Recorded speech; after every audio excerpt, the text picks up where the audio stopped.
I just don't understand how is it possible that all this personality stuff is still experienced and is still playing out, and at the same time, it is just nothing. It is just nothing. Yeah.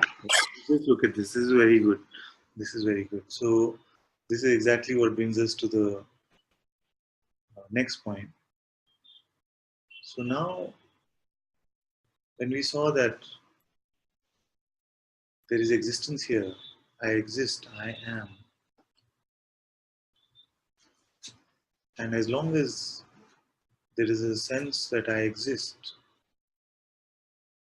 then all these energetic perceptions, whether we call them sensations, whether we call them thoughts, whether we call them emotions, basically it is all that which is the object of perception. So now, what is here effortlessly? And how do we even perceive something? So we found that there is a boundaryless existence, and the limited one we have not found so far. Now we're going to dig a little deeper into what is the nature of this existence. Now, as soon as I exist,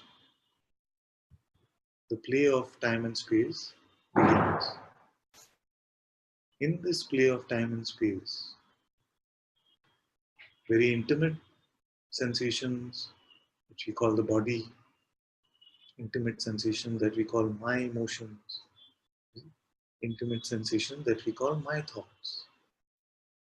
These are perceived by all aspects of consciousness which are experiencing themselves in this way.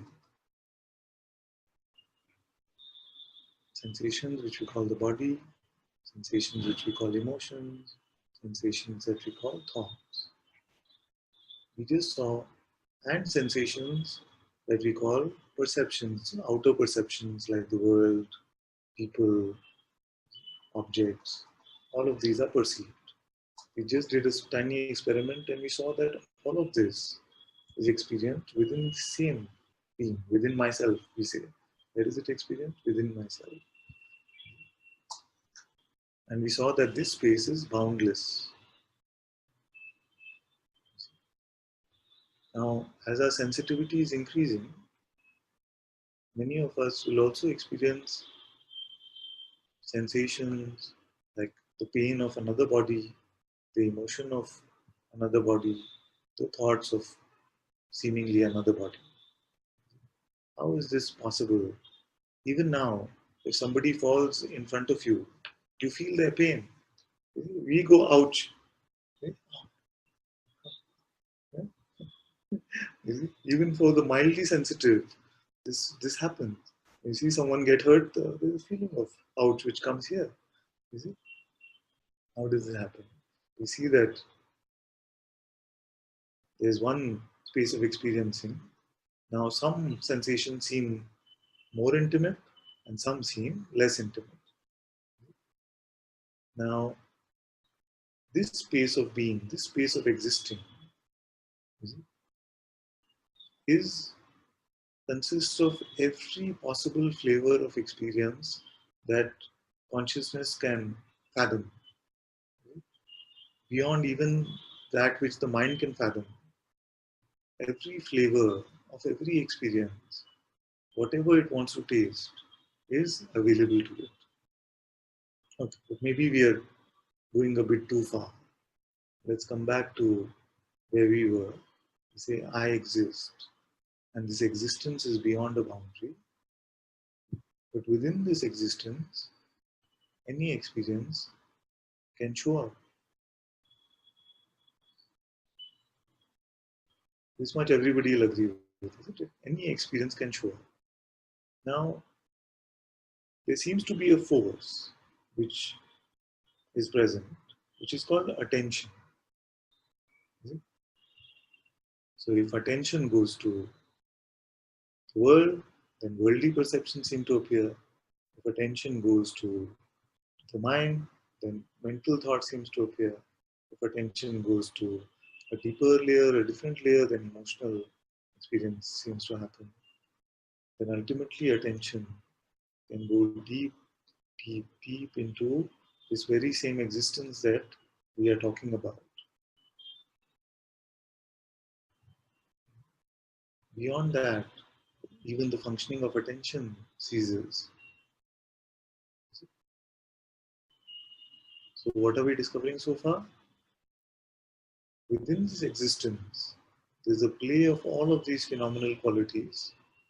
But these phenomenal qualities to be experienced requires this force that we call attention.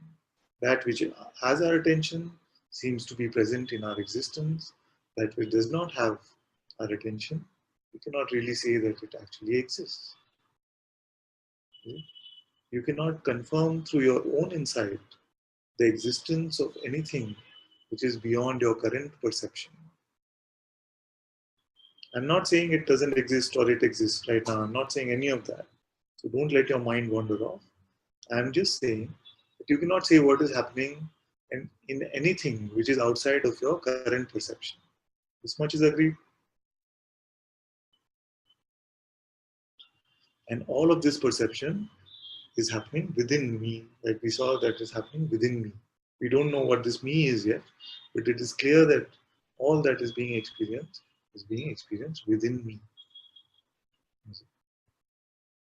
Now, if I was to, if I had the ability to pick and choose what should show up within me,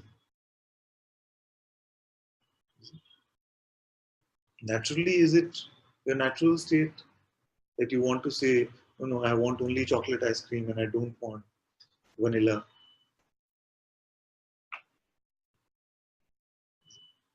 So naturally, all these things are coming and going. And the one that has the preference, the one that says, okay, my experience should only consist of this or not of this, that one is not there. So if you were to bring that one on, if you were to create a preference for yourself, if you were to say, this is what the next moment in my life should bring, or what every moment in my life should bring, what would you have to do?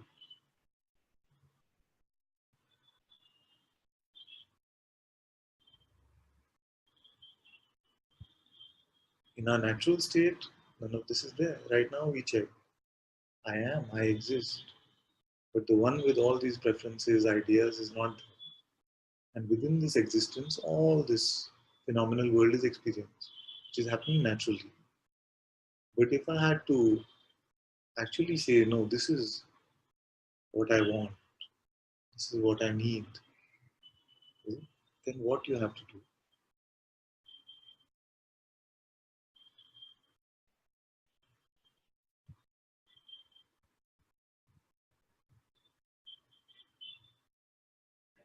Seems like you don't have to do anything. So, is there that sense that I want something now? If you had to create that, what would you have to do? To create a thought in my mind. So we won't even worry about how the thought is created, but at least a thought has to be there. Suppose the thought did not come, not possible. Okay. So then thought came. Suppose it came. Okay. Just by the coming of that thought, do you want it? So the thought says, I want to own a villa in Alaska. Do you want a villa in Alaska? If the thought comes there, you have a choice or a civic choice to whether to entertain it. What is that choice?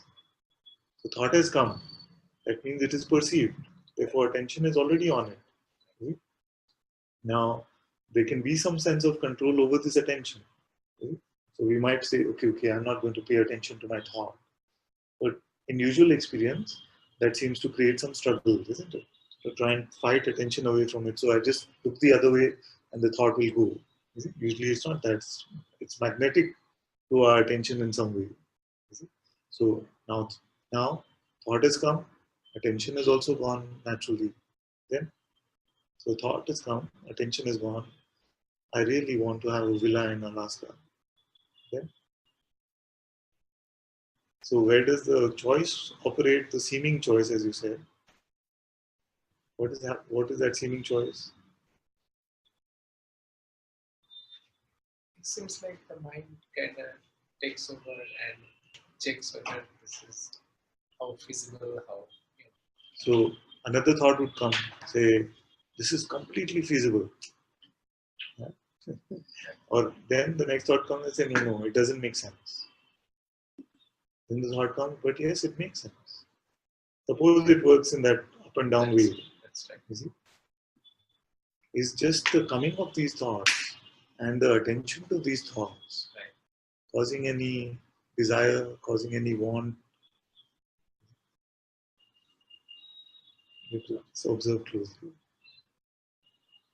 What you will find is that there is a primal force which is not even just attention. This is what we call belief.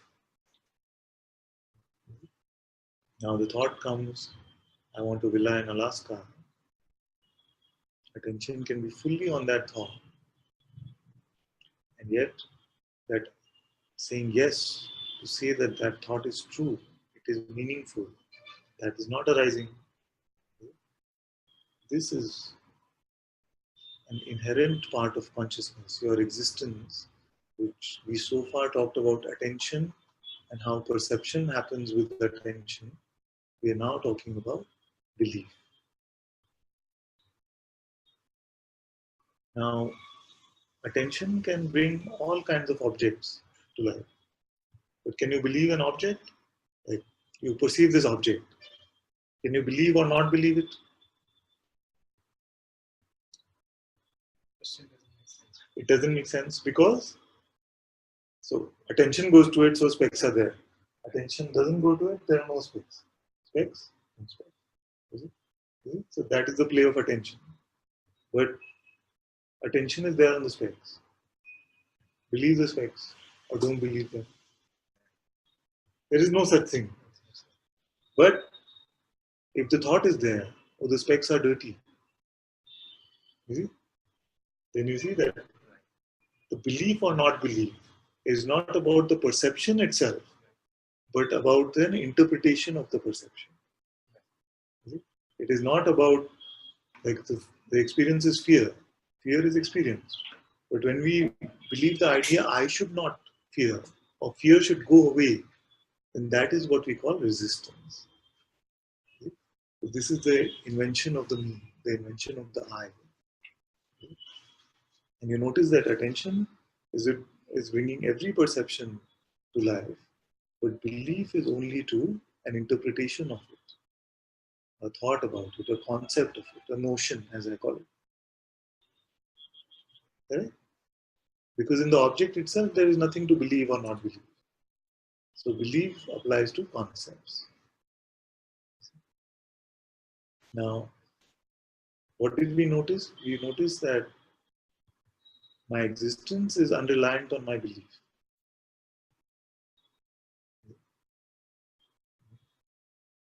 But what about my desire? I want my next experience which comes to be chocolate flavor. Can you have this want without a concept?